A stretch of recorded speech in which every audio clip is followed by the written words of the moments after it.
Karnataka government recent గా ఒక bill ని క్యాబినెట్ లో పాస్ చేసింది. అదేంటంటే ప్రైవేట్ సెక్టర్ లో కూడా ఇక నుండి రిజర్వేషన్ ని 75% నుండి 100% వరకు అమలు చేయబోతుంది. అంటే కర్ణాటకలోని ప్రైవేట్ సెక్టర్ జాబ్స్ లో దాదాపు 75% ఎంప్లాయీస్ కేవలం లోకల్ వాళ్ళే ఉండాలి అని ఒక చట్టాన్ని తీసుకొని రాబోతుంది. అంటే లోకల్ రిజర్వేషన్ ని ఇంప్లిమెంట్ చేయబోతుంది. సో ఇప్పటి నుండి 75% ఎంప్లాయీస్ కేవలం కర్ణాటకలో పుట్టి అక్కడే చదువుకున్న వాళ్ళకి మాత్రమే జాబ్స్ ఇవ్వబోతున్నారు. మనందరికీ తెలుసు ఐటీ కంపెనీస్ ఎక్కువగా బెంగళూరులోనే ఉన్నాయి అని. దాదాపు దేశంలోనే అన్ని ప్రాంతాలకు చెందిన వాళ్ళు బెంగళూరులో ఐటీ జాబ్స్ చేస్తున్నారు అని మనకు తెలుసు. కాబట్టి ఈ న్యూస్ వినగానే ముందుగా భయపడేది ఎవరంటే మన ఆంధ్రప్రదేశ్ ప్రజలు. ముఖ్యంగా రాయలసీమ వాళ్ళు ఎక్కువగా ఎఫెక్ట్ అవుతారు. ఎందుకంటే కొన్ని దశాబ్దాల నుండి ఆంధ్ర ప్రాంతంలోని స్టూడెంట్స్ హైదరాబాద్కి వెళ్ళి జాబ్ వెతుక్కోవడం కానీ, తర్వాత చెన్నైకి వెళ్ళి జాబ్స్ చేసుకోవడం కానీ, లేదా కర్నూలు, కడప, చిత్తూరు ఈ ప్రాంతం నుండి ఎక్కువగా బెంగళూరు లాంటి సిటీస్కి వెళ్ళి జాబ్ చేసే వాళ్ళు లక్షల్లో ఉంటారు. ఎందుకంటే బెంగళూరు వాళ్ళకి దగ్గరలో ఉంటుంది కాబట్టి.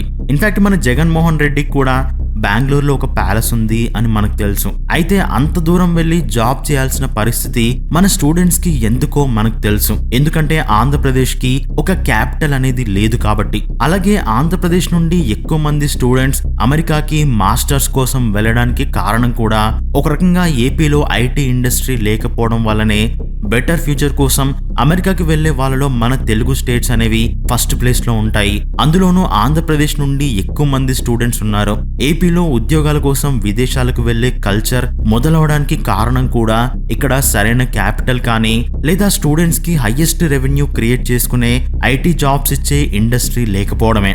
దానివల్ల బెంగళూరు లాంటి సిటీస్ లో జాబ్ చేసే వాళ్ళు ఎక్కువగా ఏ స్టేట్ లో అయితే ఐటీ కంపెనీస్ లేవో అదే స్టేట్ నుండి అక్కడికి వెళ్తారు. అందులో కూడా మన ఆంధ్రప్రదేశ్ నుండి ఎక్కువ స్టూడెంట్స్ వెళ్తుంటారు. అలాగే పక్కనే హైదరాబాద్ ఉన్నా సరే చాలా మంది బెంగళూరుకి వెళ్లి జాబ్ చేయడానికి ఇష్టపడతారు. ఎందుకంటే బెంగళూరులో ఒక ఫ్రెషర్ కి స్టార్టింగ్ సాలరీ 30,000 నుండి మొదలవుతుంది. అదే మన హైదరాబాద్ లో 12,000 నుండి బేసిక్ సాలరీ ఇస్తారు. కొన్ని టాప్ ఎంఎన్సీ కంపెనీలు కూడా హైదరాబాద్ లో ఇదే సాలరీ స్ట్రక్చర్ ని ఫాలో అవుతున్నాయి. సో రీసెంట్ ఇయర్స్ లో బెంగళూరు అంటే ట్రాఫిక్ అని భయపడుతున్నారు, కానీ 2-3 ఇయర్స్ బ్యాక్ బెంగళూరుని ఇండియన్ సిలికాన్ వ్యాలీ అని పిలిచేవారు. ఎందుకంటే most of the innovative entrepreneurs బెంగళూరులోనే వాళ్ళ కంపెనీస్ ని పెట్టేవారు. ఎందుకంటే అక్కడే స్కిల్డ్ ఐటీ ఎంప్లాయీస్ దొరికేవారు కాబట్టి. ఎగ్జాంపుల్ కి ఫ్లిప్కార్ట్ పుట్టింది బెంగళూరులోనే.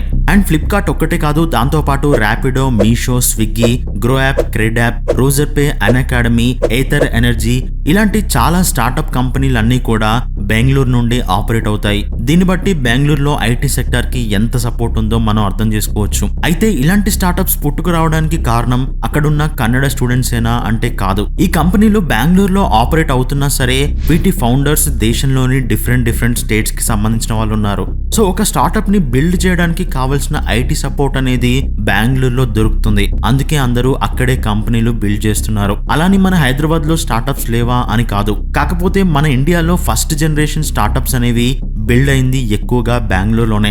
సో అలాంటి సిటీలో ఇప్పుడు లోకల్ రిజర్వేషన్ ని ఇంప్లిమెంట్ చేయబోతున్నారు. అయితే ఇంత సడన్ గా ఈ లోకల్ రిజర్వేషన్ ని తీసుకురావడానికి కారణం ఏంటి అని మనం అనుకుంటాం. దానికన్నా ముందు ఆ రిజర్వేషన్ గురించి ఇంకొక ఇంపార్టెంట్ మ్యాటర్ తెలుసుకోవాలి. అదేంటంటే కర్ణాటకలో మేనేజ్మెంట్ జాబ్స్ లో 50% రిజర్వేషన్ ని తీసుకొని రాబోతున్నారు. అలాగే నాన్ మేనేజ్మెంట్ జాబ్స్ లో 75% రిజర్వేషన్ ని తీసుకురాబోతున్నారు.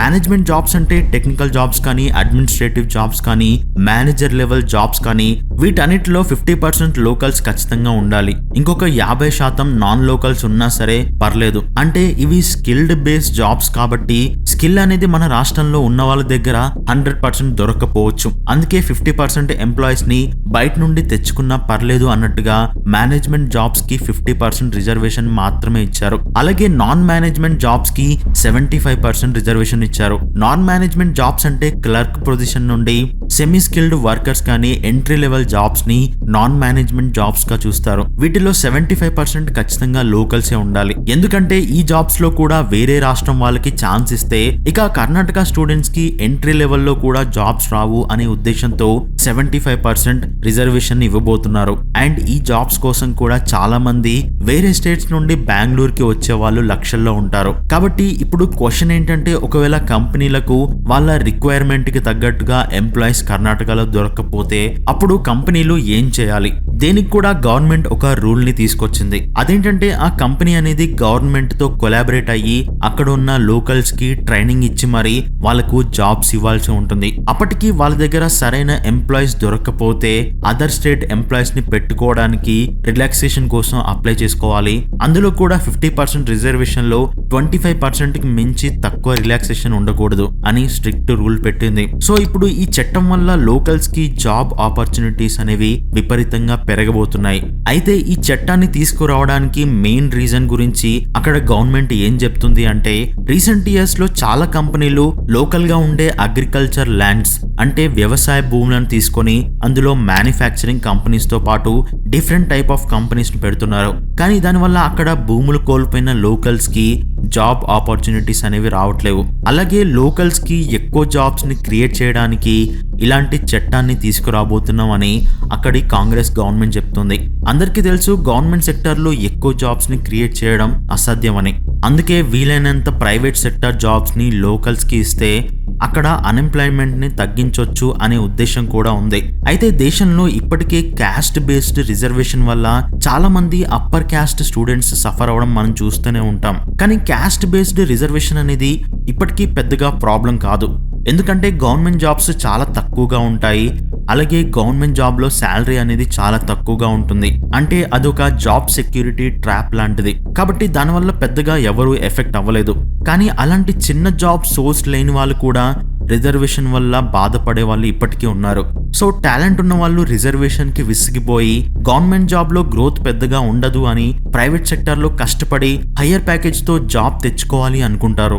కానీ ఇప్పుడు దేశంలో ఇలాంటి రిజర్వేషన్స్ వస్తే టాలెంట్ ఉన్న వాళ్ళకి ప్రైవేట్ సెక్టర్ లో ఇబ్బందులు పడాల్సి వస్తుంది. ఎందుకంటే ఫ్యూచర్ లో కర్ణాటక గవర్నమెంట్ తో పాటు తమిళనాడు, తెలంగాణ గవర్నమెంట్ కూడా ఇలాంటి బిల్లు తీసుకొచ్చే ఛాన్స్ లేకపోలేదు. ఎందుకంటే తమిళనాడుకు ప్రాంతీయ అభిమానం ఎక్కువగా ఉంటుంది అని అందరికీ తెలుసు. అలాగే కర్ణాటకలో కాంగ్రెస్ గవర్నమెంట్ ఉన్నట్టే తెలంగాణలో కూడా అదే కాంగ్రెస్ గవర్నమెంట్ ఉంది. కాబట్టి నిరుద్యోగం అనేది ప్రతి గవర్నమెంట్ కి ఒక సీరియస్ ఇష్యూనే అవుతుంది. కొన్నిసార్లు నిరుద్యోగ సమస్య అనేది పొలిటికల్ పార్టీలకు అధికారం రాకుండా చేస్తుంది. ఎగ్జాంపుల్ కి తెలంగాణలో బీఆర్ఎస్ రాకపోవడానికి చాలా కారణాలతో పాటు నిరుద్యోగుల అసహనం అనేది ఒక పెద్ద కారణం అని చెప్పుకోవచ్చు. సో దీని నుండి బయటపడడానికి పొలిటికల్ పార్టీలు ప్రైవేట్ సెక్టార్ లో లోకల్ రిజర్వేషన్ ని తీసుకొస్తాయి. అండ్ అదే ఇప్పుడు కర్ణాటక గవర్నమెంట్ కూడా చేసి చూపించింది. సో ఎటు చూసినా దీనివల్ల లోకల్స్ కి కానీ పొలిటికల్ పార్టీస్ కి కానీ చాలా లాభాలు ఉంటాయి. కానీ ఫైనల్ గా ఇక్కడ బలయ్యేది టాలెంట్ ఉంటే దేశంలో ఎక్కడైనా మంచి జాబ్ కొట్టొచ్చు అనుకునే స్టూడెంటే సఫర్ అవుతాడు. దీనివల్ల లాంగ్ టర్మ్ లో టాలెంట్ అనేది ఒక ప్రాంతం నుండి ఇంకొక ప్రాంతానికి మైగ్రేట్ అవ్వడం ఆగిపోతుంది. లేదంటే ఆ టాలెంట్ దేశాన్ని వదిలేస్తుంది. సో దీని గురించి మీరేమనుకుంటున్నారు అనేది కింద కామెంట్ రూపంలో నాకు తెలియజేయండి. అండ్ వీడియో నచ్చితే తప్పకుండా లైక్ చేసి కొత్తగా వచ్చిన వాళ్ళైతే మన ఛానల్ని సబ్స్క్రైబ్ చేసుకోండి. And thanks for watching.